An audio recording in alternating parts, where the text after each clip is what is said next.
किसानबाट सङ्कलित शुद्ध दूध, अत्याधुनिक प्रविधिबाट प्रशोधित,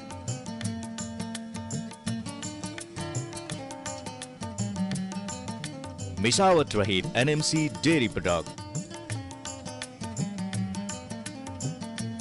आधिकारिक वितरण केन्द्र मार्फत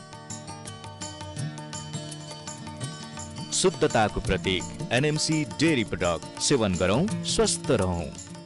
श्री सतासी बहुमुखी सहकारी संस्था लिमिटेडको पूर्ण स्वामित्वमा सञ्चालित सतासी डिपार्टमेन्ट स्टोर दैनिक उपभोग्य सामग्री, पूजा सामग्री, गिफ्ट आइटम, कस्मेटिक आइटम, खेलौना, पेय पदार्थहरूका साथै सम्पूर्ण घरायसी सामग्रीहरू सुपथ मूल्यमा खरिद गर्नका निम्ति हामीलाई सम्झनुहोस्। सतासी डिपार्टमेन्ट स्टोर, कृषि थोक चोक, बेतामोड 5 झापा। Phone number 023 540 587।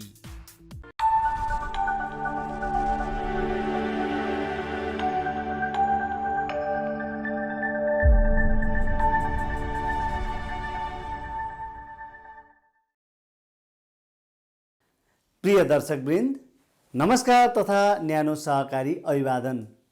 नेपालको सहकारी अभियानलाई अग्रगति प्रदान गर्न तथा सहकारीको अन्तर्राष्ट्रिय सिद्धान्तलाई सार्थक बनाउन सहयोग पुगोस् भन्ने उद्देश्यका साथ यो कार्यक्रम उत्पादन गरिएको छ।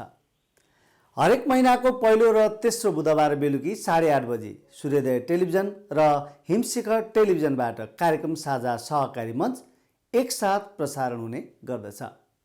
यो सँगै www.sajamanch.com साझा मञ्चको अफिसियल फेसबुक पेज र युट्युबबाट पनि अहिले एकैसाथ यो कार्यक्रम प्रिमियर भइरहेको छ।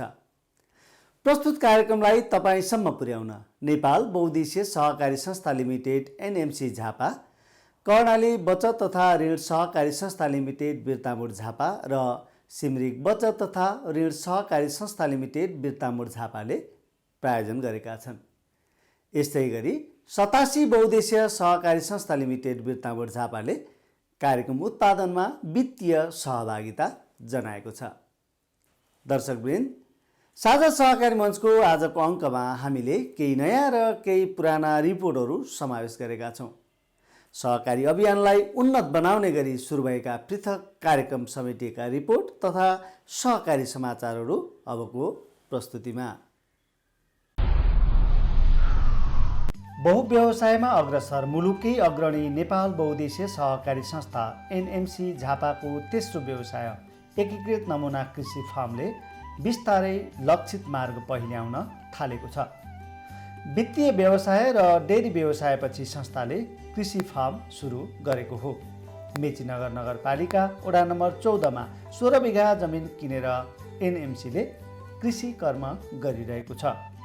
उक्त जमिन सम्याउँदै विभिन्न फलफुलका बिरुवा रोप्ने, जमिनलाई चक्लाबन्दी गरी वर्गीकरण गर्ने, गाई पालनको लागि गोठ बनाउने, माछा पालनको लागि पोखरी खन्ने, साइलेज पीठ बनाउने, कृषि औजारहरू राख्ने सेड निर्माण गर्ने लगायतका कामहरू सम्पन्न गरिएको छ। पछिल्ला दिनहरूमा कृषि फार्मले बिस्तारै गति पनि लिन थालेको देखिन्छ। सिजन अनुसारका सागसब्जी उत्पादन भइरहेको छ। माछा उत्पादनले यो वर्ष लगानी उठाएर नाफा पनि कमाएको छ। गाईगोठमा रहेका 45वटा मध्ये 10वटाले निरन्तर दुध दिइरहेका छन्। गाईगोठ नजिकै बनाएको अर्को गोठमा बाछा बाछीहरू रमाइलो पाराले उफ्रिरहेका देखिन्छन्। चारैतिर हराभरा बनाइएको छ। सबै जमिनमा कुनै न कुनै बाली लगाइएको छ वा संरचना निर्माण गरिएको छ। देशका विभिन्न भूगोलबाट नमुना फार्म हेर्न दिनहुँ जसो कुनै न कुनै समूह आएकै हुन्छन्। यो रमणीय दृश्य एनएमसीले सञ्चालनमा ल्याएको ड्रिम प्रोजेक्ट एनएमसी एकीकृत नमुना कृषि फार्मको हो। के उद्देश्यले परियोजना सुरु गरिएको हो र आजको अवस्था के छ भन्ने सम्बन्धमा संयोजक केशव प्रसाद पोखरेल भन्छन्। यो मूलतः यो तालिम पनि दिने, कृषकहरूलाई जागरुक पनि बनाउने र उत्पादनमा अलिक लगाउने र यसभित्र पनि हामीले नमुनाको रूपमा भनेर नमुना कृषि फार्म नै भनेर हामीले गाई पालन, मत्स्य पालन, कस्टम हायरिङ सेन्टर, बेर्ना उत्पादन र सब्जीहरूको उत्पादन सुरु गरेका छौँ। एनएमसी एकीकृत नमुना कृषि फार्मबाट विषादीरहित कृषि उपजहरू उत्पादन गर्न थालिएको छ। सागसब्जी, माछा, गाईको दुध, सागसब्जीका बिरुवा बिक्री वितरण गरेर आम्दानी पनि लिन थालिसकिएको छ। यस्तै कृषि औजार र यन्त्र उपकरणहरू भाडामा दिने कस्टम हायरिङ सेवाबाट अहिले संस्थाले बेग्लै परिचय बनाएको छ। फार्मका संयोजक पोखरेलका अनुसार फार्म सञ्चालनको लागि संस्थाको जगडा कोषबाट 16 करोड रुपैयाँ लगानी गरिएको छ भने प्रदेश सरकारले पनि 2 करोड 18 लाख रुपैयाँ बराबरका यन्त्र उपकरणहरू अनुदानमा दिएको छ। चालु आर्थिक वर्ष 2078-79 को पहिलो 6 महिनामा फार्मका आम्दानीबारे जानकारी गराउँदै फेरि एनएमसी एकीकृत नमुना कृषि फार्मका संयोजक केशव प्रसाद पोखरेल, आम्दानीको हिसाबमा हामी लगभग अहिले 72,50,000 जति आम्दानी गरेको देखिन्छ। त्यसमा सब्जीमा 7,38,000, 14,777 केजी हामीले पुष मसान्तसम्म 6 महिनाको अवधिमा बिक्री गरेको देखिन्छ। माछामा 31,64,000 हामीले आम्दानी गरेका छौँ। 14,700 केजी हामीले माछा बिक्री गरेका छौँ। कस्टम हायरिङ सेन्टरबाट 22,54,000 हामीले आम्दानी गरेका छौँ। 1235 घन्टा चाहिँ हामीले विभिन्न औजारहरू सेवा दिएर यो यति रकम हामीले आम्दानी गरेका छौँ। नेपालको राज्य पुनर्संरचनासँगै अञ्चलहरू खारेज भए र सोझै 7 प्रदेशमा विभाजन गरियो। राजनीतिक कार्यका लागि मात्र होइन, व्यावहारिक कामका लागि पनि भूगोलको वर्गीकरण आवश्यक रहेछ भन्ने ठानेर कृषि फार्मले यसको व्यावहारिक प्रयोग सुरु गरेको छ। यहाँका 16 बिघा जमिनलाई 15वटा क्षेत्रमा वर्गीकरण गरिएको छ र पहिले चलन चल्तीमा रहेका 14वटा अञ्चलको नाम अनि एउटा गौशाला क्षेत्र पनि भूगोलको खण्डीकरण गरेको पाइन्छ। किन भूगोलको विभाजन गरियो र नामाकरण गर्दा बिर्सिसकेको अञ्चललाई बिउताइदिएछ? एनएमसी एकीकृत नमुना कृषि फार्मका प्रशासनिक प्रमुख भूपाल गौतम भन्छन्, हामीले यहाँ भएका चाहिँ जुन भूगोललाई मसिनो ढङ्गले माइक्रो एनालाइसिस गरेर भूगोलमा विभाजन गरेर त्यसमा चाहिँ प्रोडक्टिभिटी कसरी बढाउन सकिन्छ, उत्पादन कसरी बढाउन सकिन्छ र त्यसलाई पहिचान गर्ने कसरी त हामीले जस्तो 16 बिघामा कुन क्षेत्रलाई चाहिँ कुन बाली लगाएको छ, विगतमा चाहिँ बाली लगाएको आधारमा नामाकरण गर्थ्यौँ भन्दाखेरि त्यो बाली त अस्थायी हुन्छ जहिले पनि। त्यसकारण त्यसको स्थायी पहिचानको लागि पनि हामीले नामाकरण गर्ने सोच बनायौँ। नामाकरण गर्दाखेरि के गर्ने त भन्दाखेरि सबैलाई सुट हुने खालको, सबैले स्वीकार गर्न सक्ने खालको र सबैले अपनत्व फिल गर्न सक्ने खालको चाहिँ हामीले अञ्चल नै उपयुक्त लाग्यो र अञ्चलको आधारमा हामीले नामाकरण गऱ्यौँ। एनएमसी एकीकृत नमुना कृषि फार्ममा हालैदेखि सञ्चालनमा ल्याइएको कस्टम हायरिङ सेवाले आसपासका किसानलाई निकै भरथेक गरिरहेको छ। किसानलाई निजी संस्थाहरूले भाडामा लिने भन्दा 15% न्यून दरमा 42वटा यन्त्र उपकरणहरू भाडामा दिँदै सेवा प्रवाह गरिरहेको संस्थाका प्रमुख कार्यकारी अधिकृत लक्ष्मी प्रसाद उप्रेतीको भनाइ छ। कृषि क्षेत्रसँग सम्बन्धित यन्त्र उपकरणहरू कृषकलाई भाडामा दिने ती कस्टम हायरिङ सेवा। कृषि क्षेत्रमा जनशक्ति प्रयोग गर्दा महँगो हुन्छ, मान्छेले त्यो महँगो जनशक्ति किनेर काम लगाउनै सक्दैनन्। त्यही काम कृषि यन्त्र उपकरणले त्यहाँ गर्ने हो भने सस्तो लागत त बन्छ, तर किन्नको लागि ठुलो पैसा लाग्छ, किसानले किन्न सक्दैन। एनएमसी एकीकृत नमुना कृषि फार्ममा हाल 40 जनाले नियमित रोजगारी पाइरहेका छन्। संस्थामा मासिक वेतनभोगी 19 जना र दैनिक जालदारीका 21 जनाले नियमित रोजगारी पाइरहेका हुन्। प्राविधिक कर्मचारी मासिक जालदारीले पनि कार्यालयको नियमअनुसार साप्ताहिक बिदा पाउने, पर्व बिदा पाउने नीति अनुसार काम लगाइएको प्रशासनिक प्रमुख गौतम बताउँछन्। एनएमसीका अरू व्यवसायहरू डेरी, वित्त व्यवसाय, सहकारी पसल र चिया उद्योग जस्तै कृषि फार्म पनि उपभोक्ता र सदस्यको रोजाइमा पर्न सकुन्, शुभेच्छा तथा शुभकामना। बिर्तामोड स्थित सिमरिक बचत तथा ऋण सहकारी संस्थाले सदस्यहरूको कारोबारमा सहजताका लागि मोबाइल ब्याङ्किङ सेवा सञ्चालनमा ल्याएको छ। बिर्तामोडमा जेठ 7 गते आयोजित विशेष कार्यक्रमका बीच संस्थाले मोबाइल एप लन्च गरेको हो।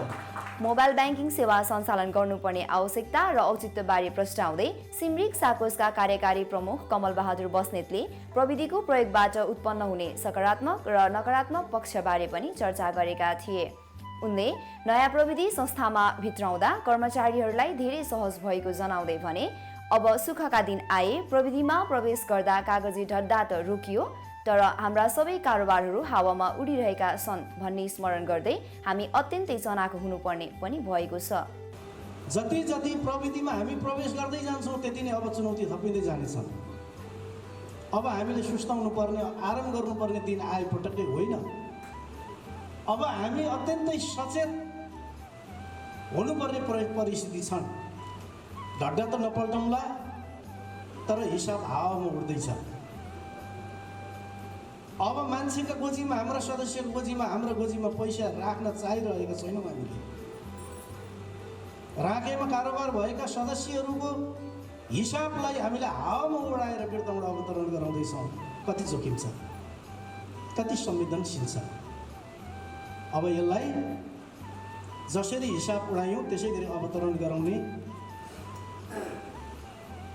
पनि त्यति नै अब हामीले चुनौतीको सामना गर्नुपर्छ। यदि हामीले चुनौतीको सामना नगर्ने हो भने फेरि पनि हामीले सुन्दर संसार हामी देख्न सक्दैनौँ, पाउँदैनौँ।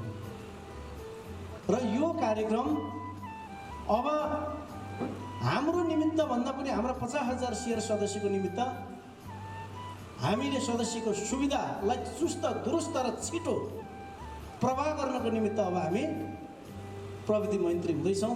साथीहरूलाई यो बुझ्नको लागि म आग्रह गर्न चाहन्छु, प्रविधिमा समस्या होला, गाह्रो होला, तर हामी कहाँनिर इरर हुन्छ, कहाँनिर चाहिँ तपाईँको समस्या आउँदैछ त्यो हामी पहिचान गर्छौँ, तुरुन्तै पत्ता लगाउँछौँ। त्यो कुरामा चाहिँ हाम्रो महासेठ सर ढुक्क भयो। सफ्टवेयर भेन्डर एम ब्याङ्कसँगको सहकार्यमा सिमरिक साकोसले मोबाइल ब्याङ्किङ सेवा सञ्चालनमा ल्याएको हो। गुगल प्ले स्टोरबाट सिमरिक मोबाइल एप डाउनलोड गरी मोबाइल ब्याङ्किङ सुविधा लिन सकिने उक्त कार्यक्रममा जानकारी दिएको थियो। कार्यक्रममा एम ब्याङ्कका बिजनेस अफिसर सञ्जय महासेठले संस्थाका कर्मचारीहरूलाई सिमरिक मोबाइल एप डाउनलोड गरी मोबाइल ब्याङ्किङ सुविधाको बारेमा प्रशिक्षण दिएका थिए।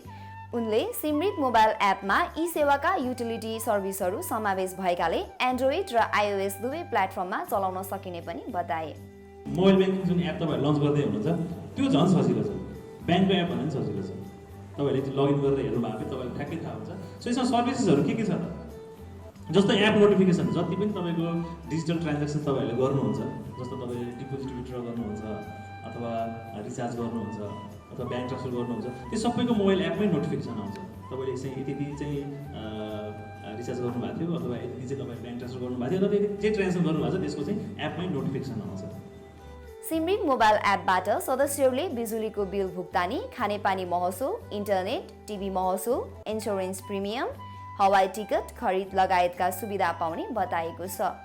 संस्थाका उपाध्यक्ष किरण कपुरीको प्रमुख आतिथ्यमा भएको कार्यक्रममा जनशक्ति विभाग प्रमुख मिनबहादुर अधिकारीले आमन्त्रितहरूलाई शाब्दिक स्वागत गरेका थिए। कार्यक्रमको सञ्चालन संस्थाका विभागीय प्रमुख विजय बस्नेतले गरेका थिए। करिब आधा दिन संस्थाका शाखा प्रमुखहरूलाई मोबाइल एप्सको प्रयोगबारे एम ब्याङ्कका बिजनेस अफिसर महासेठले सहजीकरण गरेका थिए। सहजीकरणका क्रममा उनले सिमरिक मोबाइल एपबाट संस्थाका प्रत्येक सेयर सदस्यहरूले संस्थाको कार्यालयमा नगई आफ्नो खातामा रहेको मौजात रकमबारे जानकारी लिन सकिने जानकारी गराए। आफ्नो बचत खाताको विवरण हेर्न सकिने, आफ्नो खाताको रकम अर्को खातामा सार्न सकिने, रकम झिक्दा तथा जम्मा गर्दा मोबाइलमा जानकारी आउने सुविधा मोबाइल ब्याङ्किङ सेवामा रहेको महासेठले जानकारी गराएका थिए। ब्याङ्किङ भित्र चाहिँ तपाईँको ब्यालेन्स कति छ ड्यासबोर्डमै देखिन्छ। तपाईँको भनेको लगइन गर्ने बित्तिकै तपाईँकोमा ब्यालेन्स कति छ भन्ने कुरा देखिन्छ है। अनि अर्को एउटा ब्याङ्किङ भन्ने आइकन छ, त्यो आइकनभित्र जानुभयो भने चाहिँ तपाईँको लोनको जानकारी, तपाईँको स्टेटमेन्ट, 3 महिनाको स्टेटमेन्ट अथवा 10 दिनको स्टेटमेन्ट हेर्नुहुन्छ, लोनको जानकारीहरू हेर्नुहुन्छ, त्यो सबै कुरा त्यहाँबाट हेर्न सकिन्छ। मान्छेलाई नर्मली चाहिने भनेको के हो त भन्दाखेरि मेरो खातामा पैसा कति छ होइन र स्टेटमेन्ट के मैले ट्रान्जेक्सन गरेको थिएँ नर्मली। सो 3 मन्थ्सको चाहिँ तपाईँहरूले यसमा आनन्दले मजाले चाहिँ स्टेटमेन्टहरू मजाले डाउनलोड पनि, पिडिएफमा डाउनलोड पनि हुन्छ र मोबाइल एपमै हेर्न पनि मिल्छ। त्यो डाउनलोड भएको फाइललाई तपाईँले पठाउन पनि मिल्छ अथवा कतै सेभ गरेर राख्न पनि मिल्छ।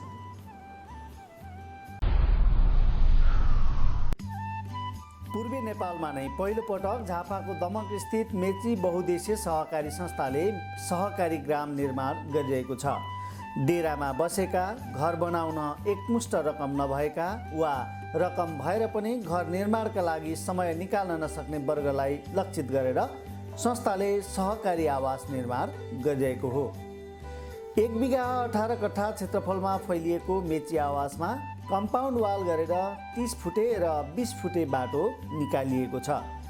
प्रत्येक घर निर्माणका लागि 8 धुरदेखि 13 धुरसम्मको जमिन छुट्याइएको छ।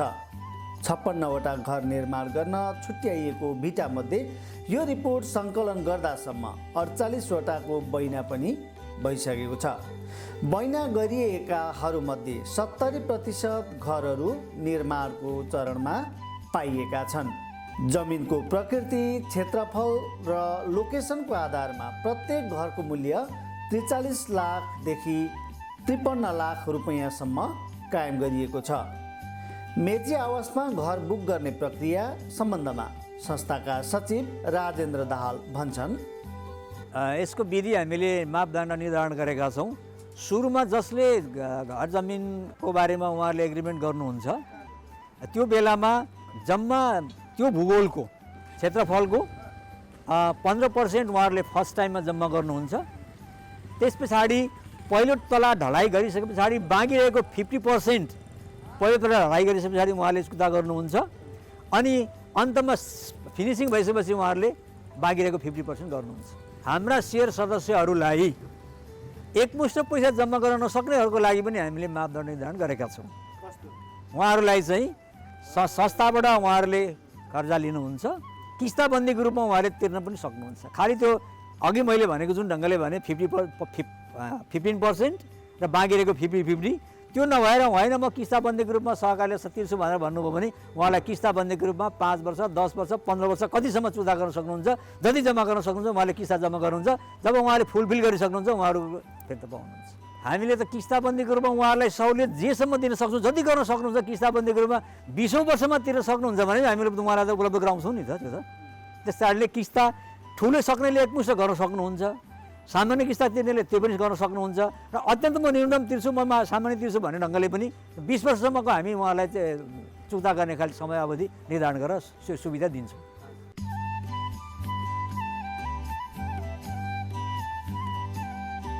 मेची सहकारीले स्थापना कालमा पनि पाइडल रिक्सा खरिद गरेर रिक्सा मजदुरलाई प्रदान गरी दैनिक किस्ता उठाउँदै उनीहरूलाई रिक्सा धनी बनाइएको इतिहास छ।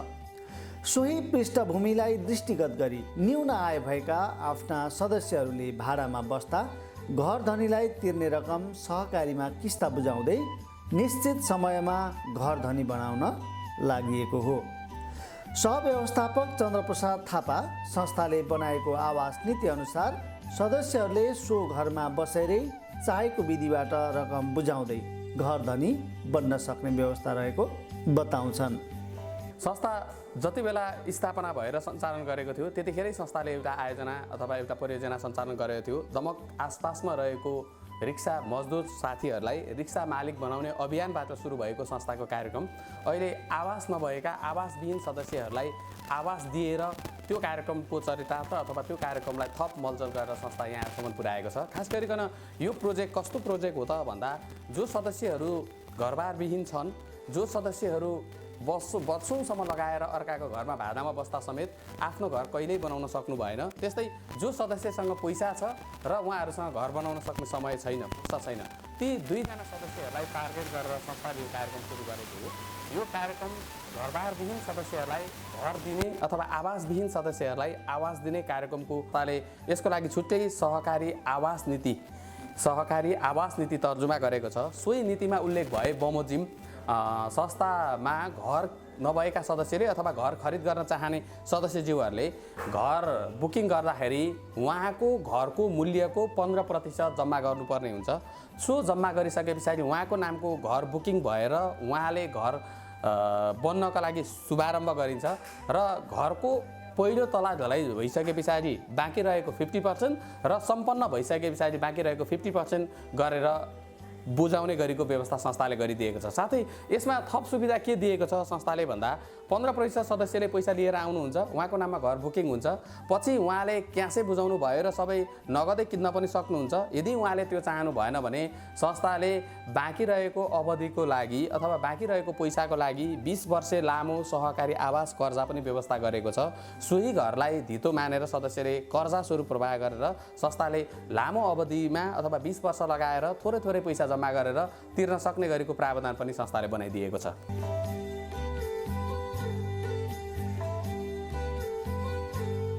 दमक नगरपालिका वडा नम्बर 4 पूर्व पश्चिम राजमार्ग कृष्ण मन्दिर खण्डबाट करिब 1 किलोमिटर उत्तरमा सहकारी ग्राम निर्माण भइरहेको हो। सहकारी आवास निर्माणलाई सहकारी अभियानमा नै पहिलो र अनुकरणीय प्रयास मानिएको छ। मेची सहकारीले निर्माण गरिरहेको आवास पैसावाल सदस्यहरूका लागि मात्र रहेछ भन्ने आरोप र चर्चा पनि यदाकदा सुन्न पाइन्छ। तर जमिनको मूल्य, भवनको गुणस्तर तथा सुविधाहरूका हिसाबले मध्यमवर्गीय परिवारका लागि उचित हुने सचिव दाहालको जिकिर छ। उसो भए निम्न वर्गका सदस्यहरूले चाहिँ सहकारी आवासमा बस्नै पाउँदैनन् त? फेरि पनि संस्थाका सचिव राजेन्द्र दाहाल, सहकारी संस्था भनेको विभिन्न कम्युनिटीको सहभागिता छ। यसमा व्यवसायी, उद्यमी, त्यस पछाडि गएर सामान्य घर गृहस्थी जीवन निर्वाह गर्नेहरूदेखि लिएर विभिन्न पेसा व्यवसायमा रहनुभएको हुनाले सहकारी एउटा सिङ्गो रूपमा समाजको परिदृश्य हो। त्यहाँभित्र विभिन्न वर्ग, तह, जात, जाति, वर्ण, धर्म, लिङ्ग सम्प्रदायको समावेश स्वाभाविक हुन्छ। किनभने सहकारीको नामले के भन्छ भने कसैलाई विभेद नगरी सदस्यता दिए भन्ने हुन्छ भएको हुनाले यसमा स्वाभाविक रूपमा धेरै मान्छेको सहभागिता छ र हामीले पहिलोचोटिको प्रयास भएको हुनाले अहिले पछिल्लो चरणमा हामीले के अनुभूति गरेका छौँ भने यो एउटा फेजको हामीले यसलाई सम्पन्न गऱ्यौँ। अब अर्को फेजमा हामीले योभन्दा निम्न आय स्तर भएका सेयर सदस्यहरूको निम्ति पनि एउटा योजनाबद्ध ढङ्गले हामीले अगाडि जाने कोसिस गरेका छौँ र पहिलोचोटिको प्रयास भएको हुनाले हामी सबै खालको ढङ्गले यो बुझेका छौँ। तर अहिलेको सन्दर्भको स्थितिलाई हेर्ने हो भने 43 लाख रुपियाँमा जमिन र घर यत्रो सेवा सुविधा सम्पूर्ण दिने कुरा भनेको चान्चुने कुरा होइन। फेरि पनि यो सन्दर्भ त सामुदायिक रूपमा सिङ्गो रूपमा यसभित्रको सहभागिता हेर्दाखेरि भनेको त तल्लो वर्गदेखि लिएर मध्यम वर्गसम्मको सहभागिता छ र यो पहिलो फेजको योजना भएको हुनाले हामीले जे बृहत योजना बनायौँ यो योजनाले जुन मध्यम वर्गलाई समेट्ने प्रयत्न गर्यो। अब हामी निम्न वर्गलाई समेट्ने ढङ्गले अगाडि जाने हाम्रो अर्को नेक्स्ट फेजको योजना चाहिँ हाम्रो यसमा रहन्छ। संस्थाका अनुसार कुनै प्राविधिक तथा बाह्य अप्ठ्यारो नभएमा आगामी 2079 साल भदौ 12 गते सबै घरका धनीहरूलाई भवनको साँचो हस्तान्तरण गर्ने योजना बनाइएको छ। रजत महोत्सव समापन समारोहका बीच ती घरहरू सदस्यहरूलाई हस्तान्तरण गरिनेछ। उक्त मितिसम्ममा सबै घरहरू निर्माण सकिने र सहकारी ग्राम पूर्ण रूपमा सञ्चालनमा ल्याउने संस्थाको तयारी रहेको जनाइएको छ। झापाको बिर्तामोडमा मुख्य कार्यालय रहेर प्रदेश 1 का 6वटा जिल्लामा सेवा प्रवाह गरिरहेको सहारा नेपाल बचत तथा ऋण सहकारी संस्थाले कार्यक्षेत्रका 1500 पशुपालक उद्यमी किसानलाई यो वर्ष पनि उन्नत जातको घाँसको बिउ वितरण गरेको छ। सहारा नेपाल साकोस एग्री बिजनेस युनिटका प्रमुख डाक्टर कमलेश्वर भाटका अनुसार संस्थाका सदस्य बनेका बाख्रा, गाई, भैँसी पाल्ने उद्यमी किसानहरूलाई 2-2 केजीका दरले सुडान जातको बर्खे घाँसको बिउ निःशुल्क वितरण गरिएको हो। कार्यक्षेत्रका अन्यत्रमा जस्तै झापाको बिर्तामोड वडा नम्बर 6 बिरानमा पनि सहारा बाख्रा पालन समूहमा आबद्ध किसानलाई गत जेठ 7 गते बिउ वितरण गरिएको छ। सो समूहमा आबद्ध 30 जना बाख्रा पालक किसानलाई 2-2 केजीका दरले घाँसको बिउ प्रदान गर्दै यसको उत्पादन लिने विषयमा डाक्टर भाटले सहजीकरण गरेका थिए। सोही दिन पशु प्राविधिक डाक्टर भाटले बाख्राको खोर अनुगमन गर्दै बाख्रा पाठाको स्वास्थ्य अवस्थाका बारेमा किसानसँग अन्तर्क्रिया गरेका थिए। सहारा नेपालले प्रत्येक वर्ष उद्यमी किसानहरूलाई उन्नत जातको घाँसको बिउ वितरण गर्दै आएको तथा सदस्यहरूलाई उद्यमी बनाउन तालिम, स्वास्थ्य परीक्षण शिविर, पशु बिमा आदिमा सहजीकरण गरिरहेको संस्थाका कार्यकारी प्रमुख महेन्द्र कुमार गिरी बताउँछन्। यो वर्ष उद्यमी किसानहरूलाई घाँसको बिउ निःशुल्क प्रदान गर्न 4,50,000 रुपियाँ खर्च गरेको जनाउँदै कार्यकारी प्रमुख गिरीले आगामी दिनमा बाख्रा पालक किसान समूहलाई उन्नत जातको बिउ बोका दिने कार्यक्रम बनाएको जनाएका छन्। पशुधनको रक्षाको लागि सहारा नेपालले पशु बिमा गरिरहेको र अहिलेसम्म 1700 सदस्यहरूले पशु बिमा गरिसकेको एग्रो बिजनेस युनिटका प्रमुख डाक्टर भातले बताए। सहारा नेपालले विगत 5 वर्षदेखि विशेष गरेर व्यावसायिक हिसाबले पशुपालन गर्ने किसानहरूलाई सहजीकरण गर्दै आएकोले अहिलेसम्म करिब 5000 जना उद्यमी किसानहरू बनाइसकेको पनि उनले बताएका छन्। झापाको बिर्तामोट स्थित सिमरिक बचत तथा ऋण सहकारी संस्थाले बारादशी गाउँपालिका वडा नम्बर 1 र 2 का 3वटा विद्यालयमा अध्ययनरत विपन्न परिवारका 115 जना विद्यार्थीहरूलाई पोसाक वितरण गरेको छ। संस्थाले सामाजिक उत्तरदायित्व कार्यक्रम अन्तर्गत विपन्न परिवारका बालबालिकालाई उनीहरू पढ्ने विद्यालयमा नै पुगेर विद्यालय पोसाक हस्तान्तरण गरेको हो। बारादशी वडा नम्बर 1 को अमृत माविमा आयोजित विशेष कार्यक्रम मार्फत सोही विद्यालयका 59 जना, साधुपति आधारभूत विद्यालयका 30 जना र भगवती आधारभूत विद्यालयका 26 जना गरी 115 जना विद्यार्थीलाई विद्यालय पोसाक वितरण गरिएको हो। संस्थाका अध्यक्ष सुभाष भट्टराईको अध्यक्षतामा सम्पन्न विद्यालय पोसाक वितरण कार्यक्रममा अध्यक्ष भट्टराईले सिमरिक साकोसको वित्तीय अवस्था सहित संक्षिप्त चिनारी गराएका थिए। संस्था स्थापनाको 12 वर्षमा सिमरिक साकोसले सामाजिक उत्तरदायित्व निर्वाहका क्षेत्रमा देखिने गरी काम गरिरहेको स्मरण गराउँदै अध्यक्ष भट्टराईले बालबालिकालाई पोसाक वितरण पनि उदाहरणीय बन्नेमा विश्वास गरे। बारादशी गाउँपालिका वडा नम्बर 1 का वडा अध्यक्ष टङ्कबहादुर सिंह राजवंशीको प्रमुख आतिथ्यमा सम्पन्न कार्यक्रममा उनले सिमरिक साकोसले विपन्न परिवारका बालबालिकालाई विद्यालय पोसाक वितरण गरेर उनीहरूलाई शिक्षा प्राप्तिमा आकर्षण गरेको बताए। बालबालिकाले शिक्षा हासिल गर्न सके भने तिनको परिवारको जीवनस्तरमाथि उठाउन मद्दत पुग्ने विश्वास व्यक्त गर्दै वडाध्यक्ष राजवंशीले सिमरिक साकोसले विपन्न विद्यार्थी छनौट गरेर पोसाक वितरण गर्दा सामाजिक उत्तरदायित्व बढेको अनुभूति गरेको बताए। मानवीय उद्धार सेवा केन्द्र नेपाल झापाको सहकार्यमा सम्पन्न सो कार्यक्रममा संस्थाका सञ्चालक समिति सदस्य नवीन योगीले आमन्त्रितहरूलाई शब्दद्वारा स्वागत गर्दै विपन्न समुदायका बालबालिकालाई पोसाक वितरण गर्नुको औचित्यबारे प्रस्ट्याएका थिए। बारादशी वडा नम्बर 1 का नवनिर्वाचित जनप्रतिनिधिहरूलाई स्वागत सम्मान पनि गरिएको सो कार्यक्रममा विद्यालयका केही विपन्न विद्यार्थीहरू सहित प्रधानाध्यापक तथा विद्यालय व्यवस्थापन समितिका अध्यक्षहरूलाई एकमुष्ट पोसाक हस्तान्तरण गरिएको थियो। कार्यक्रमको सञ्चालन संस्थाका सचिव इन्द्रबहादुर कार्कीले गरेका थिए भने मानवीय उद्धार सेवा केन्द्र नेपाल झापाका अध्यक्ष धनबहादुर बुढाथोकीले आफ्ना धारणा राखेका थिए।